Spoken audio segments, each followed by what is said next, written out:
الرحيم الحمد لله وكفى وسلام على عباده الذين اصطفى أما بعد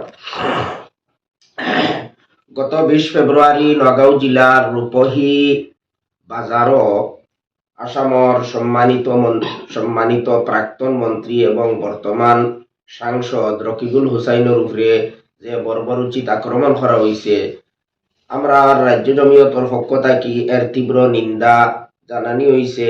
সরকারের কাছে এই দুষ্কৃতিকারী হলরে গ্রেফতার করিয়া দৃষ্টান্তমূলক শাস্তি দেবারও দাবি জানানি হয়েছে।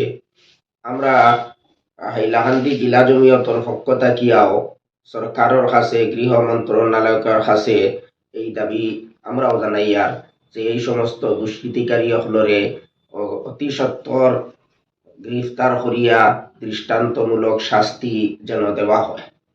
কারণ আমরা এই দেশ একটা আইন শৃঙ্খলার দেশ। একজন সাংসদের উপরে আক্রমণ করা, তার বডিগার্ড উপরে আক্রমণ করা, তার ছেলের উপরে আক্রমণ করা, এটা তো কোনো আইন শৃঙ্খলার দেশের মধ্যে এটা অসম্ভব। কিভাবে এটা সম্ভব হইল, আমরা তো বড় আচরিত। যদি একজন সাংসদের এই অবস্থা হয়, তাহলে সাধারণ মানুষের কি অবস্থা হইব? এই দেশ কিটা বিনা সরকারে চলের নি? এই দেশের মধ্যে কোনো সরকার নাইনি, কোনো প্রশাসন নাইনি। এইভাবে দুষ্কৃতিকারী হলর দিন দিন সাহস কিভাবে এত বাড়িতেছে? এই কারণে আমরা এর জন্য অত্যন্ত দুঃখিত।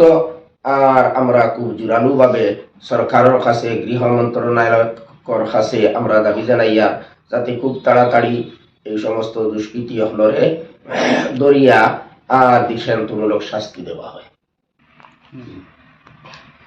ধুবড়ীর সাংসদ রকিবুল হুসেন, তাই আসামের প্রাক্তন মন্ত্রী, গত 20 তারিখ যে আক্রমণ তার উপরে হয়েছে, এটা অত্যন্ত নিন্দনীয় বিষয়। যে রকিবুল হোসেন সমস্ত ভারতবর্ষের মধ্যে রেকর্ড বোর্ডে তাই সাংসদ নির্বাচিত হয়েছিল। এত জনসমর্থিত প্রতিনিধির উপরে এরকম আক্রমণ, এটা কোনো মতে মানিয়ে নেওয়া যায় না। নিশ্চয় আইন শৃঙ্খলার অবনতি হয়েছে, যার কারণে দুষ্কৃতীরা মাথাছাড়া দিয়ে উঠছে।